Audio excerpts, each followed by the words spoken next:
Welcome to Food News. I'm Juliet Litman. And I'm Devon Jacoby. If you want to talk to us, give us a call. You could check out Juliet Litman on Instagram for the number, or I can give it to you right now. 850-STEW-136. Can't wait to hear what people have to say. This is a huge show for us. Huge. I almost insisted that we do an emergency pod, but I was like, this will still be news at the regular time. People know where to find us. The world has caught on to our beat. Yes. The beat has gone worldwide. And it has to do with Formula One. You know what we're talking about. There are so many nouns that are so Juliet in this. There's been a KitKat heist, people. Huge KitKat heist. Huge KitKat heist. A truck of KitKats that was going from Italy to Poland has vanished. Banished. It has not been seen. Neither have the KitKats. However, more on that in a second. And it's become a social media phenomenon, a firestorm. Yes, yeah, exactly. Huge. And there is a part of me, it feels a little bit like your local band having a number one hit. Me too. I'm like, yeah, I know. We talk about heists every week. We're all just like digging in on these food heists now. That's what we're doing. Like the entire, no matter what platform you were on, no matter what your algorithm was, you were getting fed this KitKat story. A lot of people DM'd it to me, and I thank them. Like, thank you for making sure it came to my attention. I appreciate it. So here are the facts. 400,000 KitKat chocolate bars that come in at 12 tons collectively. 24,000 pounds. That's like so many pounds. That's so many pounds. So many. I mean, I was thinking, like, how do trucks even carry that? I was going to say, I couldn't believe a truck could move that many pounds of KitKat. It was on its way from manufactured by the Swiss firm Nestle, the one that you know, going to Poland. It's just gone. So it's got to be somewhere in Europe. I mean, I don't even know what else to say, but it was from a factory in central Italy. It wasn't even like coastal. It's not even, can't be in the Mediterranean Sea. When I did a lot of research on this story, as you can imagine, and the thing that really blew my mind. Sure. The KitKats are shaped like race cars. Because they're the Formula One special one. Okay. Did they target these because they are special, or were they like, shit, we just stole the wrong KitKats? Okay, I'm really glad you brought this up because it seems like a bad one to steal. Yeah. It's easily identifiable. But since this was first announced, I think on March 30th, KitKat has put up a website where you can put in the serial number of your KitKat to see if it's part of the stolen batch. Shouldn't you just be able to visually identify it if it has a race car? Cars. Yeah, but I haven't seen a race car KitKat anywhere else. No, but maybe this isn't the only shipment of race car KitKats. There might be other race car KitKats in the wild. They probably didn't just make 400,000 of them. Right. That's probably true. Also, I think that this is much more common in Europe than the F1 KitKats in the U.S. because F1 is much more popular there. Yeah, I've never seen an F1 KitKat in my life. Me neither. I've never seen a differently shaped KitKat in my life. I'm trying to think. Do they do like bunnies for Easter or anything? No. Not that I've seen. It's always like a peanut butter cup or whatever. A peanut butter chocolate jam. Or just straight up chocolate. But like a special shaped KitKat, I would love to experiment with that. Like, how do they distribute the wafer and the chocolate? I was thinking the same thing because the driver has like a head. And I'm like, is there wafer inside the head? It's a really distinct shape. Like, it looks pretty cool. I'd love to know more about it. When do the people... This is clearly an inside job. If you listen to Food News, you know it's always an inside job. Of course. When they open up the back of the truck and they open up their first box of KitKats and they see that they're F1 shaped, I imagine they were disappointed. I imagine they were just like, oh my God. Yeah, that's got to be a real blow. Yeah, right? Yeah, because that's just not what you want as a thief. Something easily identifiable. That's like having like it's like trace money. A marker slash through every dollar bill. Exactly. It just feels like you could easily trace it back, which makes me think that maybe it's not an inside job. If it was an inside job, they would direct the robbers towards the 4-bar KitKats. Yeah. Where did it go? Like, where did all of these go? Like, have they been laundered already? Have they been distributed to different candy depots throughout Europe? Like, well, they're being very hush-hush about the details. Well, also, yeah, because we don't even know where on the journey. Exactly. There's a lot between Poland and Italy. I'm going to have to look up how long it takes to drive from Poland to Italy. They didn't even say what the route was. They said they were going to many distribution centers between Italy and Poland, too. Yeah, but that's like pretty far away. You have to go through a lot of countries. That's what I'm saying. I mean, okay, to go from Italy to Poland, based on my visual assessment, you're going through Austria, Czechia, and then Poland. But Poland's also a huge country. Like, where are they going? Also, Aren't there a huge mountain range, too, that you have to get through? Oh, yeah, of course. You have to go through the Alps and others. That's what I'm saying. Austria, Slovakia are in the mix. There's a lot of countries in this like general area of Central Europe. So who knows where the truck went off the grid? Or who did the stealing. They know more than they're letting on. There's definitely, they're trying to recover their cargo. I feel like with a lot of these heists, it's just like a sunk cost. This is not. They're like trying to like track it down. I don't think so because there's something about handling that they can't then resell it. Right, but I think they still want to like answer on this. Maybe they also suspect an inside job. Oh. The other thing is with American heists like this, I feel like we usually know something about the trucking company or like, is this a third party trucker? Someone's thrown under the bus essentially in the logistical realm.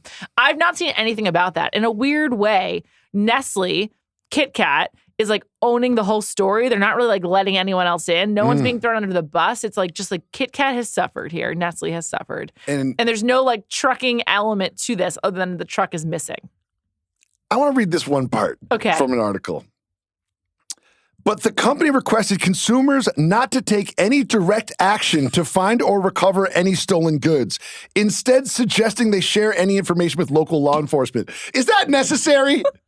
Is that necessary? What's the action they're trying to but they think that someone's going to, like vigilante group that is going to try to investigate this and take down the criminals? Maybe this is like a sting of some kind, and they're like trying to track them, so like nobody get involved. I don't understand this. It doesn't make any sense. Are they worried about like, some kind of like violent crime as a result of trying to get the KitKats back? When you read an article about like a murder, when the murderer is still on the lam, it doesn't say like, hey, don't try to animal. Yeah, don't try to attack this person. Right. Yeah, it's like a lion escaped from the zoo. Don't try to put the lion in zip ties. Right. We all know. Stay away from the lion. I'm going to call 911.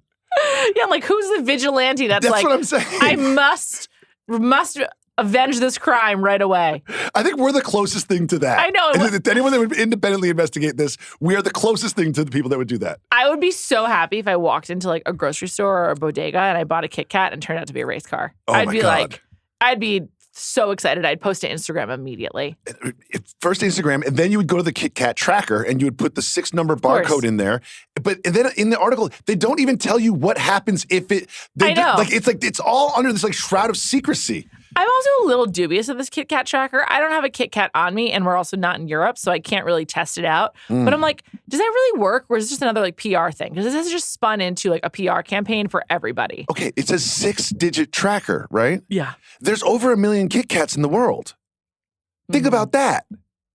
Right. So like, there must be letters involved, right? There might also, maybe they just started doing this or something. That's a great point. There's got to be over 1 million KitKats in the world because 500,000 of them just went missing. Do they reuse the same numbers? They can't.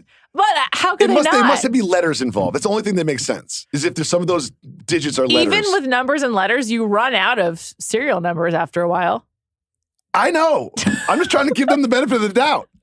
Because, like, let's see how many there can be. 36 times 30. I guess it's 36 times 6. That'll get it done. Yeah, that'll get it done. No, it's 36. No, it's the 6th power. Yes. Yeah. Math corner here on Food News. I'm looking it up right now. It's going to be a really high number. Oh, yeah. You're going to be able to say it. It's going to be so high. I'm pretty excited. Exponentials will get there. Yeah. Seriously. I 36 love math. to the 6th power. Jacoby, you're good at math. I am, but I can't do 36 to the 6th power in my head. No, I know, but I'm just saying, like, you usually Generally, I am good at math. Yeah, yes. Okay. So it's actually not as many as I thought. I'm going like 100 billion. It's 2,176,782,336. All right. Well, the people of KitKat, don't worry. We're not going to try to apprehend these criminals if we find them. And number 2, if you need consultants to work on your barcode strategy, you know where to come. Food News. What do they call? 850-STU-136. Yeah, that's how they can reach us. It's probably like license plates where they add a digit after they've used up all of the opportunities. Yes. You know what I mean? Yeah. So that's a good point. Yeah. Yes. So there is more they can do. But I want to go back to the PR part of this. So all these other companies started like trying to like dunk on KitKat or like be a part of it. Yes. I didn't really need it. Okay. All right. If you are Domino's or Outback and you see this news and you're like, you know, the 20-somethings that are in charge of sort of like, you get in the algorithm. You're sort of, it's you your want to be job in the mix. to be in the mix. My problem was every single restaurant made the same joke. Right. They're all like, my condolences. Like, we're so sorry for KitKat. I can't believe this happened. Unrelated, we're now selling KitKat pizzas. And then Outback did the same thing. It's the same joke from every restaurant. I thought it was a weird joke. Like, why are you implicating yourself, even if it's a joke? It's just weird. It's just weird. That's okay. We don't have. Are you going to explain comedy to me? Trying to explain jokes? Yeah. No, it's a good joke. It didn't play for They're me. not implicating themselves. The FBI didn't show up at Domino's headquarters. I think it'd be Interpol, let's be honest. Yeah. Interpol's not going to knock on the C-suite of Domino's Pizza and be like, we have to talk about this. It seems like you've incriminated yourself. It's just like the worst case dad joke. That's where I'm at. It's better than a dad joke. Okay. I don't think so. But everyone made the same one. If you're in the social media headquarters of one of these companies, you see that everyone else has made the joke. You can't then just do your version of it. What I would have done is like responded and be like, well, here's mine or whatever. Or like, we could like, sorry. Here's mine or whatever. Is that why you're not in charge of social here at The Ringer? Here's mine or whatever. At one point I was. Post it. I would have been like, I would have responded and said like, I don't know, like our thoughts and prayers or something with you. I would have been like more solidarity versus like, oh, actually, haha, we stole your Kit Kats. That's all I have to say. Do you think these will be found? Like, what do you think is next coming from Nestle? They can't. It doesn't matter if they find them or not. It really doesn't, because as we've learned from covering food heists for years now. I know you can't really track you it. can't resell it because you're not in charge of the handling. You have to be in charge of the handling. Unless you're Beyonce's mom at the rodeo, of course. Oh wow! Shots fired at Tina Knowles. Oh no! They're not worried about handling. Gumbo of all things. God, that made my stomach turn just thinking about it. It's disgusting. Sausage and shrimp. But the one thing I just wanted to note though is like I need to know what happened to the truck. Like I'm not done here. Can't just have been like, sorry, the truck's gone. The driver of the truck. We don't know what happened with the driver. Like, did they break into the truck when it was stopped? Did they stop it on the road? Be like, I need closure. So like, please let us know what happened. I just want more details. They're giving us 15% of the details, and they're telling us not to investigate and take down the criminals. And then at the end, it says this, and we'll move on. Why? Nestle noted that the heist comes shortly after a February release of an international report due to an increase in cargo theft and fraud across North and South America and Europe. We know. Yeah. We know. Does everyone listen to food news this or what? This is for the noobs, I think. Yeah, this is for people just dipping their toe in the food heist news. We've been here. We stay here, you play here. Everyone else is going to move on next week. You flew here, we grew here. Yeah, exactly. Okay. You pee here, we be here. I'm just trying to make up new ones. That's an interesting one. Okay. For the bathroom? I'm just brainstorming. As you once said, no bad ideas in a brainstorm. Yeah. All right, let's move on. It's another food news follow-up. There'll be a food news KitKat follow-up next week. I promise. I hope so. Bloomberg is like all over Red Lobster. I'm beginning to think they don't believe in Demola. Beginning to think that. They wrote a Demola takedown. And they have now followed it up with a story saying that Red Lobster is set to bring back endless shrimp. They also had to include in the headline, endless shrimp that drove it to bankruptcy. And okay, Bloomberg, you're the ones who told us it actually wasn't the shrimp. So can you back off Demola? Ooh. We are a Demola Hive podcast. It's a real estate problem. Demola can't fix that overnight. And their leases that were signed in 2011, and Demola showed up like 2 years ago. This is not even.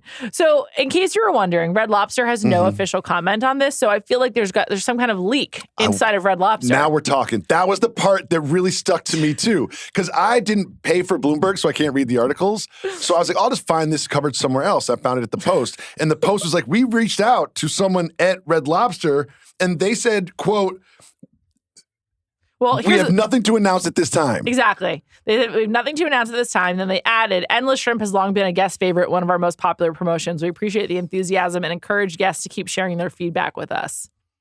This is interesting. So someone at Red Lobster is like talking to Bloomberg and maybe the New York Post. This is a leak. Yeah, it has to be. And it doesn't feel like this is a coordinated leak. Some leaks are intentional leaks. This is an actual leak. Demola wasn't like, someone don't tell me, but call Bloomberg. Yes, exactly. Pretend I don't know. Yeah. Also, it's the same publication that just wrote like a 4,000 word takedown of our business. Yeah, seriously. They do have some great facts about endless lobster, endless lobster. Or sorry, endless shrimp. Yeah. It's at Red Lobster. As an everyday item, endless shrimp caused Red Lobster to to lose $11 million in a single quarter. That's a lot for a quarter. I thought it was like a year. I was like, ooh. Seriously. Then they did add, of course, that it's also saddled by bad real estates. Yes. But I just don't know why Bloomberg is trying to like take down Red Lobster. Like, do they have a stake in like, I don't know, what's their main competitor? Long John Silver's? There's something going on that is nefarious here with these publications because it's so anti-Demola, right? But it's like it says, I said they were signed in 2011. They're signed in 2014. And when you look into those leases, it's like they sign these leases for multiple locations. Yeah, it's not his fault. And then one of the locations is like tanking, but they can't close it. Yeah. Because then you have to close all of the ones under that lease. Yes, so they're just sort of like he's inherited a very difficult problem to turn around. They also say Demola has been on a publicity spree to promote Red Lobster to a younger and more diverse audience, generating media buzz that hasn't translated into sufficient restaurant sales. It's just like, how do you know? Also, to say he's on a publicity spree is like definitely like judging him. That's like what I would say about a Real Housewife. Like, oh, Carol, she's just trying to dine out on her connection to the Kennedys, and she is. Also, no dine out, pun intended. And it's just sort of like back off. He's doing the best he can, I think. Yes, and I also found this interesting. The company has also considered selling more Red Lobster branded products, like a special biscuit mix in retailers. That is a no-brainer. Oh, yeah, just the cheddar biscuits? Get someone to pay you to use their name to help their sales. They don't need to do any work. This is going to be, I mean. If you could buy Red Lobster merch, would you? I'm not like a big merch guy. It's true, you're not. Yeah, but like. Only like your friends' brands. Yeah, but I could see like a red, like sort of like, remember the Hard Rock Cafe t-shirts that were so popular? Imagine if you had like Red Lobster and underneath it said like, Springfield, Illinois. I'm just seeing if I can buy one right now. You Red probably Lobster can. sweatshirt. I'm sure they have Red Lobster merch, but the cheddar biscuits are so like part of the experience, and like Beyonce loves them. So you give Beyonce $10 million when you release the cheddar biscuits and put her face on the box. That's a huge win. The $10 million they would have given her is going to be lost by endless shrimp. No, it's the gumbo. It's going to go to Tina's legal fund. She's in trouble. Oh, God. When I Google Red Lobster sweatshirt, I just get a lot of sweatshirts with lobster. So I also think they need to work on their SEO. Oh, that's a good point. Yeah, because you're getting sweatshirts with red lobsters on them. Yeah, like not as opposed to what other lobsters, blue lobsters, as we've covered here on Food News before. RedLobster.com just wasn't coming up very high. Oh, really? Yeah, like I didn't get it at all. It was just like sweatshirts with lobsters. So you said something before we recorded. You said we have to get Demola on the show. Yeah. We've never had a guest. Never once. I only want one guest. It's got to be Demola. Demola. That's it. Let's get to Demola. Okay. We're going to reach out. Demola. You know what? I'll DM him right now. DM him? Why don't we try to get a formal email going to his people? Oh, wow. That hurts my feelings. Why? I'm just want the best for us. What if Demola responded to my DM? Okay, do it right now. I'll do it right now. Let's see if he responds by the end of the podcast. Wait. Before we move on. Quote from Demola. There's also something going on here. Oh, I'm into this Red Lobster Demola thing, Juliet. This is like a passion project to me. You're more excited than KitKats, I'm going to be honest. Here's what's happening. It's because you go to the movies and see his commercial all the time. Here's what's happening. Okay. Demola's having trouble with the new owners of Red Lobster. He feels like they need to inject more cash to help his turnaround. Those same people that he has tensions with, the parent company, are the people that hired him. The parent company people are working with Bloomberg. It might be. That is what's happening. At the end of it, regarding this tension between the ownership and Demola himself, we're Team Demola over here. Obviously. He said the following, quote, "Part of my role is to show this is a business worth investing in," he told Bloomberg. Now, if I make that case and I believe it and I'm not getting a positive reaction, then you know this is at will on all sides. Oh, wow. That sounds like someone on the way out. He also sounds like he's calling out people, his bosses. That's what he's saying. Big time. And those people are going to Bloomberg. You're probably right. It's all right there in front of you. Because it also is like, it's owned by like a private equity conglomerate. What isn't? Seriously. I know. It's like kind of depressing. Yeah. Support local business. Anyway, and Demola. Support local business and Demola. Yes. All right, this is interesting. Did you DM him? No. Okay, no. Tee up the next thing. Okay. I'm sure he's easy to find, right? I want to talk about it. Yeah. If since he's on a publicity spree, I'm sure you can find him. Are you going to go with Instagram or X? Instagram. I'm an Instagram person. Nice. Me too. Demola. Okay. While you're doing that, let me tell you about Charmaine Blessman. Oh, I love her. She's a lady. She's 95 years old. She lives around Hinsdale, Illinois, And Charmaine has been a regular at her McDonald's location for a very long time. It's apparently one of her favorite places. So when she came in for her 95th birthday, the McDonald's had thrown her a party. They had balloons and they had a yellow and white cake with her picture on it. So they didn't just buy her a cake that day. They went to their cake place, probably a grocery store. Sort of looks like a grocery store cake. No, someone baked it. One of the people. So this is the conflicting information. They said one of the employees baked the cake, but it had a picture on it. I don't know how both those things are true. I don't know unless like she has like a side job working at a bakery or knows how to print out a picture to put it on your cake. But anyway, there was a lot of forethought that went into this from the staff of McDonald's because, as we mentioned, they got her a cake and her pictures on it, and it's just so sweet. This McDonald's loves Charmaine. I don't know. I love a story like this. And I also really love Charmaine's go-to order. They said that the thing that she tends to eat when she goes is a 2-burger meal. 2 hamburger meal with extra onions, fries, and a Diet Coke or a coffee. I love that because you know what? Those little burgers, one is not enough. That's like a snack. It's not like a real meal. So thank goodness for her. Also, just want to note, they also got her balloons, which everyone knows is essential to a great birthday. There are flowers on the table. It seemed like it was just great. What do you think about the order? 2 burgers. 2 burgers, no cheese. Meal. She gets extra onions, which I like. That's a good call. Fries, Diet Coke, and a coffee. Well, it's Diet Coke or coffee. I don't know if she has both at the same time. Oh, no, I think she orders both. I think she eats the meal and then finishes it with a coffee. Well, McDonald's has a great coffee, so I support it. They do have good coffee. Yeah, they've got great coffee. They're good at doing stuff. I think their coffee, like if you're on the road, is better than Starbucks. Like I'd rather go to a McDonald's drive-thru for a coffee than a Starbucks drive-thru. No, not for you? Depends. If it's iced coffee, if it's cold out, I'd probably rather Starbucks. I love this thing. I love little stories about like Me this. too. These are the best. And I remember the guy saved the other guy's life in Yes. Exactly. They're going to be really upset when Charmaine passes. And she's 95. So I'm not saying it's imminent, but it's probably not far away. I wrote to Mola. Okay, let's hear the I was message. under pressure because I wanted to do it quickly, so it's not my best work. Do you want to read it aloud? No, but I'm going to. I won't give you feedback. Hey, Demola. Common. This is Jacoby from Food News Podcast with Spotify. We're huge fans. Want to come on the show? Send. Did you send a link to the pod? No. Okay. Just, I wrote it like he's listened to Food News for years. Like Food News is like the Tonight Show. That's how I wrote it. I feel like how many degrees of separation do you think you have from Demola? I think it's 2 or less. Oh, yeah. We have people in common. I think so, too. I have more followers on Instagram than he does. Well, you were on TV for many years. Many years. So there's that. Now I'm begging Demola to come on my podcast about food. He's at the movies every day. Like in the movie theater, the commercial. I was like, what kind of a CEO is that? It's just like Trump with the golfing. It's like, wait, what? Every day this guy's going to the movies? Of course the parent company's not going to invest for him money into Red Lobster. Okay, let's do a couple more stories. Timekeeper's got to keep us going. Oh, God, Timekeeper. I'm so sorry, Time Lord. Unilever, whose products are sometimes sponsors of the Ringer Podcast Network. Oh, with full disclosure, journalism. I like it. Well, I just wanted to be clear about that. Like for journalists. Dove products, yeah. some makeup, etc.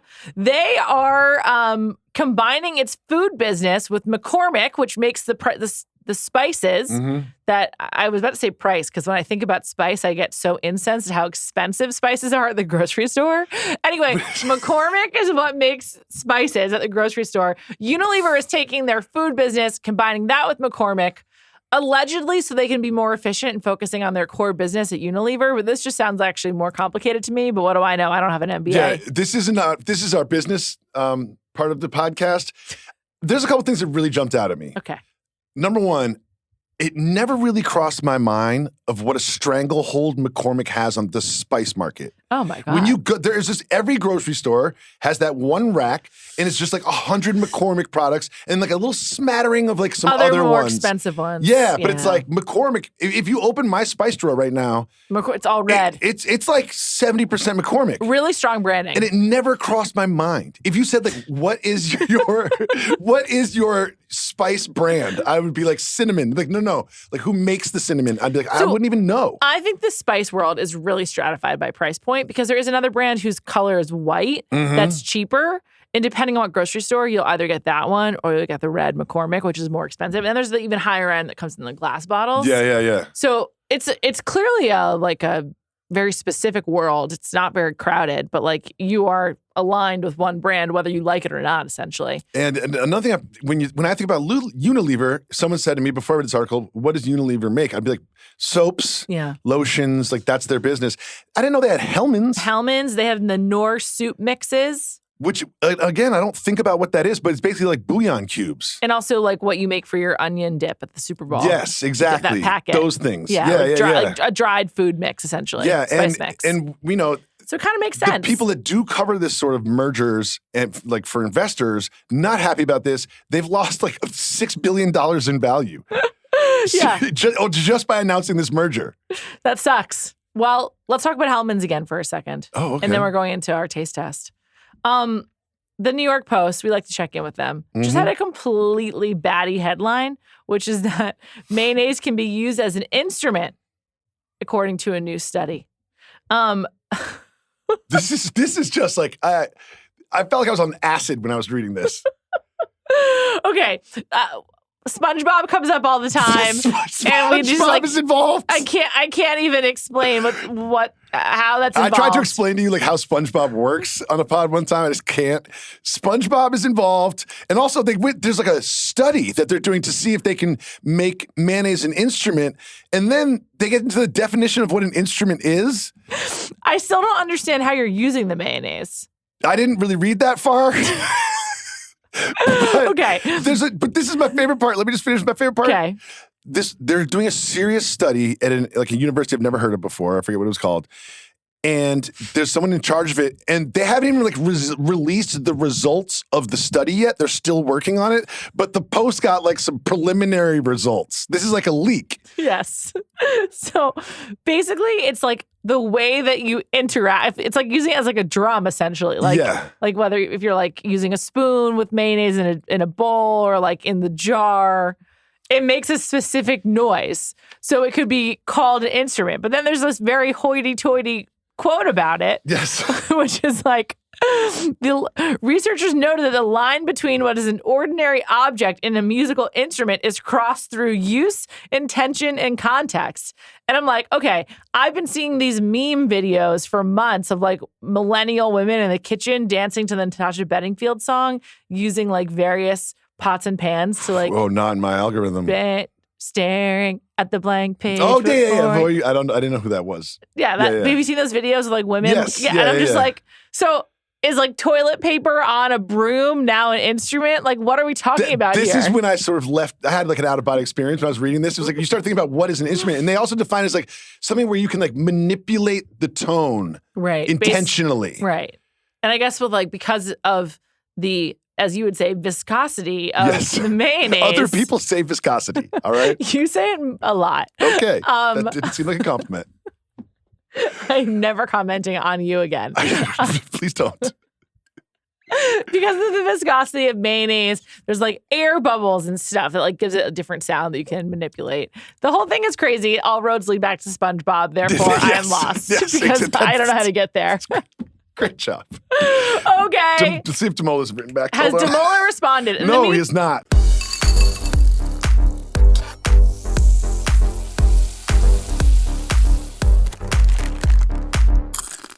Let's get into the taste test. I should have done this better. You're in charge. It's okay. Should I message him too? No, let's. You don't want him to respond to me first? His profile. First of all, great picture. Okay. So handsome. What do we got? CEO at Red Lobster. I gotta pull it up too. Driving the turnaround. Okay. Delivering red carpet hospitality. But this is weird. Delivering red carpet hospitality is like all the first letters capitalized in each of those. Like it's a brand. But driving the turnaround, only driving is capitalized.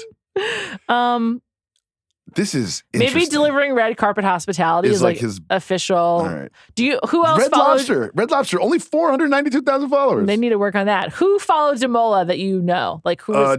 Deezus. Okay. Love him. The Big Three. Okay. Let's see who else. Mutual. For me, Juliet Litman. For me, it's just you and Giannis. Red Lobster. Those are the only two. Modern Gentleman.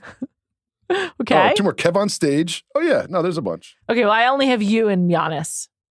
All right, let's get into the taste test. Okay. As you What'd you know, bring for I'm us always today? trying to make the podcast great.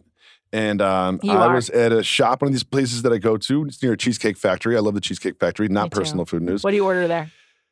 I changed it up a lot. Last time I was feeling healthy, so I go for the Skinnylicious menu. Sure. And it was lunch, so I wanted to have a light lunch. I had a cucumber salad, and I had chicken lettuce wrap tacos. Nice. Those are good. I've had them. Those are good, and they're healthy, but they were not filling. You know what I mean? Sure. Like, it's literally just like 2 pieces of chicken and a bunch of like filler vegetables wrapped in 1 piece of like lettuce. I haven't been to the Cheesecake Factory in a while. Okay, your turn. All right, here we go.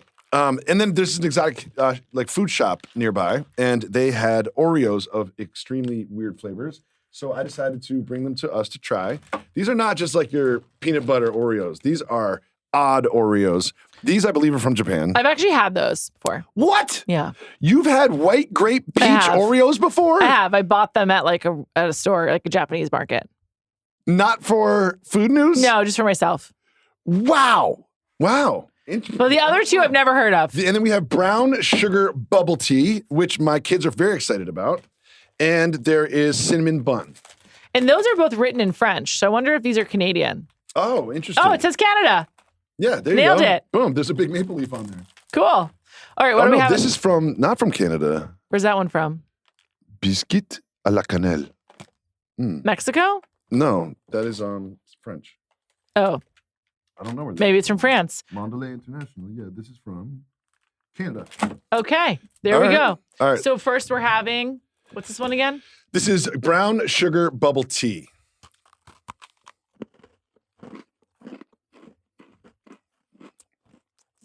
First question. What's the bubble tea part of this? Brown sugar bubble tea is like the most popular bubble tea. Oh, it is? Yeah. Basically like a normal boba is brown sugar. This tastes like nothing. It tastes fine. It tastes like It sugar. tastes like a sugar cookie, yeah. But it doesn't have any distinct flavor. There's nothing milky about it that would make me think it's like a bubble tea. Yeah, there's just it's really not, I would not recommend these. Me neither. You know what I mean? They don't have any sort of pop. They just taste like a bland sugar cookie. Can we go back to the bubble tea comment? Yeah, sure. Is that like at like a trendy bubble tea place that you go with your daughters? Yeah. But like Brown sugar is the main flavor. It's like the default setting, but then they have all these other flavors too.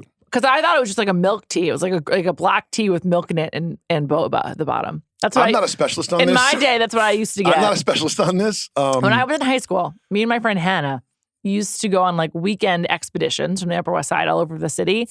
And we used to go to this one place in Chinatown to get boba tea. And I never had a brown sugar. The last time I had a brown sugar boba tea was at a place in Chinatown after we went to We'll Hop Upstairs. Oh, there you go. Okay, maybe it's just like a new trend, and I'm just cinnamon bun. Now this should taste like behind. something. At least it should taste like cinnamon, right? I'm disappointed so far. Me too. Oreos are always pretty awesome. Like the bar, It's still the good. floor is pretty high. It's not like a bad experience, but it's a nothing. It's not even close to. If a regular Oreo is an 8 out of 10, that one was like a 4. This is really good. Yeah. This tastes like a Dunkaroo, best case scenario. This is even better It's really than that. good. It's really good. This is excellent. Mm-hmm. Because the cream is a great texture. It's creamy. Yes, and you get the sugar sweetness and the cinnamon. So it's kind of like a cinnamon. This is good. This is really good. Recommend this. Me too. Okay. You know it's good when we go back for the second bite. I'm finishing my cookie. Yeah. All right. Now we have Juliet's second time having white grape and peach. Now, for those of you not watching on our YouTube channel, do we get any followers? I don't want to know. What's it? YouTube.com/ringerfood? Yes. Okay. Are we at Dude Perfect level yet? I am Dude Perfect. What percentage of Dude Perfect's followers do we have? 0.5%. Oh, no chance. This smells bad. 0.0005. But why white grape and peach? And so the cream is half peach, half white grape. Make sure you get a bite that has both flavors. I thought about that. Oh, no. The smell. It's horrible. Oh, my God. It's like medicine, but I'm an adult. The smell when It's you put awful. it. It's awful. What are they doing? Everything about the wafer is bad too. That was absolutely insane. need it out You're right. of The my chocolate review. wafer is not even normal. It's like stale. What are they doing? It smells like you ever get in an Uber? It's really bad. You know when you get in an Uber and you're like, dude, what are you doing with the scent in here? Like, and they've got like 14 of those trees. I have a whole other podcast about the scents of Ubers. I would like, oh my God. My wife is just appalled. We've stopped an Uber and gotten out before. I don't take Uber anymore. I'm like, what? I get too nauseous. It's the smells. Joey does that too. Oh my God. You got to talk to Joey about that. Most men, I just want to tell you, especially if you're driving a car, less smells. Yes. Fewer. You're not helping. Oh, it's awful. Just like that Oreo. That Oreo, when it got near my mouth, water. I could smell it. Why'd you say water when it's a Coke Zero? This is water. Oh, okay. This is a two beverage those listening podcast at home, for me. Juliet never has one beverage. Never. If any workstation that Juliet is at, there's at least 3 or 4 beverages around at all times. Usually I have a water, a coffee, and a soda. Mm-hmm. At minimum. That's the baseline. Yeah, exactly. That's the baseline. Exactly. I thought you couldn't make bad Oreos. Those are really bad. Those are disgusting. I had them before, and they were bad before, too. I just forgot. They're bad. All right, personal food news time. How much food content's in your algo? Not like fast food content, like cooking content. Cooking content. Okay. Yes, and I've carried it that way, too, because I've gone to the algorithm. You gone to that page? Yeah. I also, I like the cooking content. I'm, always looking for ideas and stuff. Have you noticed this trend of everything now has cottage cheese in it? Like every recipe begins. Protein. Yes. I know, but it's sort of, I know that's why. Remember when Campari really took off in the US and it turned out to be a concerted marketing campaign? Mm-hmm. I'm like, is big cottage cheese engineering this in America? Because I honestly find it shocking. I understand we should be having more protein. I understand it's really trendy. I host this podcast, so I'm aware of the stories. But it's so extreme. Not every recipe needs to have blended cottage cheese added to it. This is interesting. I kind of can't. For me, across the line when I understand with kid food when you're trying to get protein into their pancakes or into their muffin. But I'm starting to get adult food recipes too. That are just regular recipes that also call for adding blended cottage cheese. And I like cottage cheese. I want to talk to you about cottage cheese. Cottage cheese was not part of my life from about 10 to 46. Okay. And now it's everywhere. Yeah. I'm honestly, is this a marketing effort? Was someone okay, yogurt's oversaturized, so let's just try to get people to have cottage cheese? Yes, I think there is. I think that someone behind the scenes is spending a lot of money and pulling the levers. It must be cheaper to make cottage cheese than yogurt, is one of my guesses. Oh. And that's one of the reasons why it's being pushed. Because also, I buy a lot of yogurt and it's expensive. Cottage cheese it's not bad, but it's not good. It just kind of is. I like it. Yeah, I like it. Honestly, my parents have always been big cottage cheese eaters. So I Are they behind this? Yeah, they're engineering this. They are. Do you remember? I felt this way about pomegranate juice when those palm things came out, and it was just everywhere. And it was someone is behind. It is an effort. The pomegranatification of America right now. It's just wild to me. My Instagram feed is 40% cottage cheese. And that's crazy. It's a lot. We can look at it after the pod. I'm getting a lot of cottage cheese recipes. Do you ever quickly swipe through a cottage cheese thing to try to cleanse yourself? Yeah, I do that. Do you ever get these videos? It's rain or a river, and it's watch this 2 or 3 times to reset your algorithm or something. Do you ever do it? Usually it's not rain or a river. I don't know what that's about. But it'll be no, there's this one account that'll be we are the algorithm cleanser. We only post nice videos of people helping people. If you watch this, it'll help cleanse your algorithm. And I fall for it every time. I'm is this true? Because at first I thought it was real. And I'm oh, anyone could just say this. I'm going to start putting that on all my reels. Yes. The next thing we post from Food News, the caption watch this 2 or 3 times to reset your algorithm. Yes. Or we'll put up another one. It's the first person that you see when you push share is your soulmate. Those are the ones where I'm not an idiot. Remember making the MASH paper thing that it's MA? Oh, of course. This is the same thing. It's to find out your fortune or something. Yes. All right, that's it. I just feel I'm becoming victim of big cottage cheese is coming after you. Let's do an investigation on big cottage cheese. Okay, and get back. I'll report back. Let's see if just want to let you know I did not watch any Dude Perfect videos. But also, my son's been sick for the last week, so it's been chaotic. I didn't have time. Just say how he got sick. My son got hand, foot, mouth that really devolved, and he got it from your daughter. From my daughter at the joint birthday party. Joint birthday party. Disaster. Absolute disaster. Disaster struck. We invited all these children to our house and infected them all with hand, foot, mouth disease. Does any of the other ones, other than the two, mine and one other one? People that don't have my last name get it. That's how it works. I see. Yes. Colette has given hand, foot, mouth disease to everybody, and it's disastrous. We're all on the mend, though. We're fine. Yeah, we're doing better. Now I have time to watch Dude Perfect videos. I was about to say, that's a bullshit excuse. You can still sneak in a Dude Perfect video. This morning I woke up at 5 to watch Survivor. You did? Yeah. It's a good season, isn't it? It is a good season. I needed to watch it before work, but also my DVR fucked up last night, and I was like, I have to wait for it to be on demand. So, my YouTube TV tough. DVR. It's not even a DVR. It's YouTube TV. Your turn. All right, I'm a DM YouTube TV. What's your address? Just want to make sure this works.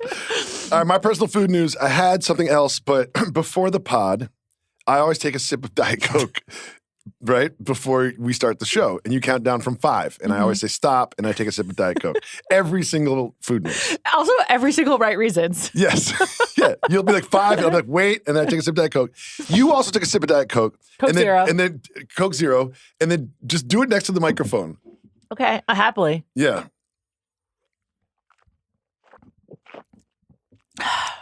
Juliet takes a sip of Coke Zero and does like 4 seconds of swishing. Like a mouthwash swish. Yeah, like a mouthwash. And then I'm like, did you just swish? Juliet's like, yes. I don't think it's that weird. That's the thing. I saw one comment on Food News. It was like, Juliet does something normal. Jacoby thinks it's the weirdest thing in the world. And I was like, that is basically the format of the show. Fair. But call in and let me know. Do you swish your sodas? And I was like, Juliet, did you just swish this? She goes, yeah, I do it all the time. And then she goes, for the bubbles. Can I do it again? I'm not going to say no, but I just find it very odd. And then I did it, and it changes the complete consistency of the liquid. It turns into like bubbles. And then I swallowed it, and I was like, oh, now I'm going to have to burp. You experience the taste differently, in my opinion. Really? Mm-hmm. Swish. If I ever start like a beverage store, it'll be called Swish. Oh, can I do another personal food news? Just something I saw on the internet. Sure. It's about Coke. There's a woman. It looked like Southeast Asia, and she had a big barrel full of ice, and she had glass bottles of Coca-Cola floating in it, and she was spinning them around. And then she had this special tool that she used to open it and pour it. I think it was over ice, but it was Coca-Cola slushies. They were the perfect temperature, so it was like half ice, really good. Half liquid. And I was just like, I would pay $30 for one of those. Love a slushie. Easily. A Slurpee. That's basically what a Slurpee is, right? Coca-Cola slushie. Yeah, pretty much. Okay, into listener food news. Stefan, hit it. Hi, Juliet and Jacoby. This is Jeannie from Columbus. I love you guys. I'm listening for the right reasons. I'm calling because I wanted to ask if you had seen the menu for Rory McIlroy's Masters Championship dinner that came out recently. This is a really big deal for me personally. Every single time that they come out with a new menu, my husband and I have my family over on the Saturday of the Masters, and we try to recreate the menu for that year. So I'm pretty excited about this one. I'm a little disappointed that it doesn't include more obscure Irish foods that I have to like look up what they mean and a weird recipe for it. But I have found a place to locally source some elk. So I'm looking forward to that. The wine list is a little pricey for our taste unless you want to sponsor like an on-the-ground food news taste test that we can report back. Otherwise, I think we'll just go for some budget-friendly substitutes. But anyways, I am really calling to see what you thought of the menu, and if you had to design your own Masters Champions dinner, what would it include? All right. Thanks, guys. Bye. Okay, so first of all, Jeannie, this is amazing. I learned a lot. I didn't know that the Masters champ creates this meal. You didn't know this? No. Golf is just like only in my world by way of working for Bill Simmons. You don't see pets and you don't see golf. No, definitely You're golf not. blind. I only like just started, as you know, I've been going to Cape Cod my whole life. Yes. I like only just found out that like there's golf on Cape Cod. Like I was like, oh, people come here to play golf? People go everywhere to play golf. Yeah, I just learned that. Like there's golf few everywhere. courses. Yeah. There's golf everywhere. Well, I've since learned that like golf courses and cemeteries take up like an insane amount of the earth. Oh, yeah. Whenever you're flying, you look down, you're like, there's a golf course. There's a golf course. There's a baseball field. A lot of baseball fields, too. Golf's not in my world. It's like, I don't know. Okay, well, Rory McIlroy, every year you win the Masters, you get to host the dinner, whatever. He won last year, and everybody gets to pick their thing. Now, Jeannie recreating this is a lot of work. And because how many people are there in this family? That's a great question. I'm gonna run through his menu. We're appetizers: peach and ricotta flatbread with hot honey, rock shrimp tempura with spicy sauce, bacon wrapped dates with goat cheese, and grilled elk sliders. First course: yellowfin tuna carpaccio with foie gras. Main course: choice of Wagyu filet mignon or seared salmon, served with traditional Irish champ, Brussels sprouts, and glazed carrots. And then dessert is sticky toffee pudding, which is very UK coded. Mm-hmm. This is like a really intense meal. It's just a lot for Jeannie to cook. Like, how are you going to do rock shrimp tempura and grilled elk sliders and then be like, all right, we haven't even started eating yet? Also, what is Irish champ? But it turns out that it's basically mashed potatoes with scallions, butter, and milk. Sounds pretty good. Yeah, it sounds like mashed potatoes. Yeah, sounds delicious. Yeah. I didn't know about this at all. That's pretty amazing. So, does my menu have to be this long? Like this many dishes? No. Like what would be the theme and what would be the main? First of all, I think that peach and ricotta flatbread sounds gross. I like that flavor profile together. I don't get flatbread. Flatbread's not really for me. I'm like, give me pizza or nothing. It's just pizza. Yeah. It's just pizza. No, but this is like even worse. It's like not as delicious. And there's no sauce. Yeah. Yeah, there's like nothing to it. Just sort of stupid. Yeah, miss me with the peach and ricotta flatbread. Okay, so what's your theme? I thought about this because I was preparing for the pod, and I decided that I would just go straight Caribbean. Oh, okay. I'm just going to pick like a style of food and just go like straight like Jamaican. Okay. So it'll be like that across the board. Oxtail, jerk, you know what I mean? Mm-hmm. Rice and peas, cabbage, just like that whole thing, patties. We're going that way. That's what I decided. That's interesting. I think if you're choosing like one cuisine, essentially, I would go high-end Chinese, like just a really great Chinese food dinner, which I feel like is kind of trendy these days. Yes. But I really love that. Shareable? I love dumplings. Like party style, right? Sure, like family style. That's what but I don't know why I said party style. Something like that. I just love fancy Chinese food. I love dumplings. Seems pretty good. That sounds great.